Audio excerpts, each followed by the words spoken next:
നെയ്മറിന്റെ recent ആയിട്ടുള്ള assist base കൊണ്ട് ഞാനൊരു വീഡിയോ ചെയ്തു. ഇതുപോലെ അസിസ്റ്റ് കൊടുക്കുന്ന നെയ്മറിനാണല്ലോ കാർലോസ് അൻസെലോട്ടി ഈ ടീമിൽ എടുക്കാതെ പോയത്, അത് വളരെ മോശമായി എന്ന് ഞാൻ പറഞ്ഞു. അതിൻ്റെതായ ഒരുപാട് കമന്റുകൾ വന്നു. ഒരു 10-8 കമന്റും നെയ്മർ നെഗറ്റീവ് ആയിരുന്നു.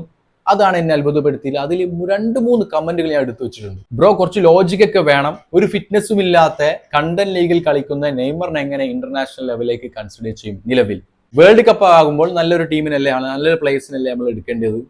ഇപ്പോൾ തന്നെ ബ്രസീൽ അറ്റാക്കേഴ്സ് ഒരുപാട് കൂടുതലാണ്. ബ്രസീൽ ഫാൻസിന്റെ ഇമോഷണൽ ഡ്രാമയാണ് ഇങ്ങനെയുള്ള ചോദ്യങ്ങൾക്ക് വഴിയൊരുക്കുന്നത്. ഇപ്പോൾ നമ്മൾ ഒരിക്കലും പ്ലേയേഴ്സിനെ കൺസിഡർ ചെയ്ത് ടീമിനെയാണ് കൺസിഡർ ചെയ്യുന്നത് എന്നുള്ള കാര്യങ്ങളൊക്കെയാണ് പറയുന്നത്. നെയ്മർ ഇപ്പോൾ നല്ല ഫോമിലാണ് ചങ്ങായി. നെയ്മറിന്റെ കളി കാണാത്തോണ്ടാണ് ഇപ്പോൾ.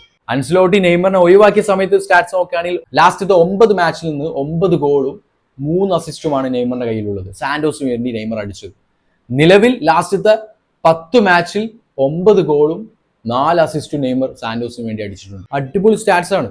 ഇങ്ങനെയുള്ള നെയ്മറിനെയാണ് ഫ്രണ്ട്ലി മാച്ചിൽ കാർലോസ് അൻസെലോട്ടി ഒഴിവാക്കി. അതുകൊണ്ടാണ് വളരെ മോശമായിട്ടുള്ള ഒരു അഭിപ്രായം അല്ലെങ്കിൽ കാര്യമാണ് കാർലോസ് അൻസെലോട്ടി കാണിച്ചതെന്ന് ഞാൻ പറഞ്ഞത്. നമ്മൾ ആഗ്രഹിച്ച കുറച്ച് പ്ലേയേഴ്സ് ഉണ്ടല്ലോ, റോഡ്രിഗോ, എസ്റ്റാവോ, ഇവരൊന്നും ടീമിലില്ല, ഇഞ്ചുറിയാണ്. ഇങ്ങനെയുള്ള സമയത്ത് നെയ്മറിനെ ആ ഒരു പ്ലേസ് ചെയ്തുകൊണ്ട് നെയ്മറിന്റെ പെർഫോമൻസ് ഇപ്പോഴും നെയ്മറിന്റെ കയ്യിൽ ഉണ്ടോ എന്നൊക്കെ നോക്കാൻ പറ്റിയൊരു ടൈമായിരുന്നു ഫ്രണ്ട്ലി മാച്ച്.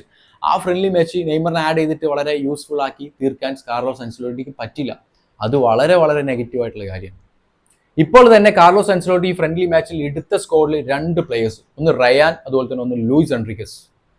അവരെ സ്റ്റാറ്റ്സ് നോക്കുകയാണെങ്കിൽ വളരെ ഷോക്കാണ്. റയാൻ 8 മാച്ചിൽ നിന്ന് 2 ഗോളും 1 അസിസ്റ്റും, റേറ്റിംഗ് നോക്കുകയാണെങ്കിൽ 6.98. ഇപ്പോൾ ലൂയിസ് എൻറിക്കസിന് നോക്കുകയാണെങ്കിൽ മിഡ്ഫീൽഡ് ആയിട്ടാണ് കളിച്ചത്. 26 മാച്ചിൽ നിന്ന് 2 ഗോളും 2 അസിസ്റ്റും. ആ ഒരു സ്റ്റാറ്റ്സും വെച്ചിട്ട് കാർലോസ് അൻസെലോട്ടി എടുത്ത 2 പേരാണ് റയാനും അതുപോലെ തന്നെ ലൂയിസ് എൻറിക്കയും ഫോർവേഡിൽ. ഈ ഒരു സ്ഥാനത്ത് നെയ്മറിനെ ആഡ് ചെയ്തിട്ട് നെയ്മറിന്റെ പ്രൈം പെർഫോമൻസ് ഉണ്ടോ, നെയ്മറിന്റെ പെർഫോമൻസ് എങ്ങനെയാണ് എന്നൊക്കെ അനലൈസ് ചെയ്തൂടെ?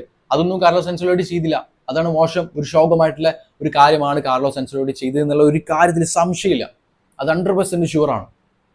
നെയ്മർ അത്യാവശ്യം നല്ല ഫോമിലാണ് ഇപ്പോൾ സാന്റോസിൽ കളിക്കുന്നത്. ആ നെയ്മറിനെ ഒന്ന് ആഡ് ചെയ്ത് ഇതുപോലത്തെ ഫ്രണ്ട്ലി മാച്ച് വരുമ്പോൾ ആഡ് ചെയ്ത് നെയ്മറിനെ ആഡ് ചെയ്ത 90 മിനിറ്റ് നെയ്മറിനെ കളിപ്പിക്കണം എന്നല്ല നമ്മൾ പറയുന്നത്. നെയ്മറിനെ ടൈം മാനേജ് ചെയ്തിട്ട് നെയ്മറിനെ കളിപ്പിക്കുക. ഫ്രണ്ട്ലി മാച്ചിൽ പോലും നെയ്മറിനെ കളിപ്പിക്കില്ല എന്ന് പറഞ്ഞു കഴിഞ്ഞാൽ അത് ഷോകല്ലേ? നെയ്മറിനെ പോലത്തെ ലെജൻഡ് ഇപ്പോൾ അത്യാവശ്യം നല്ല രീതിയിൽ കളിക്കുന്ന ആ ഒരു പ്ലെയറിനെ എടുത്തുകൊണ്ട് ഫ്രണ്ട്ലി മാച്ചിൽ കളിപ്പിക്കണ്ടേ?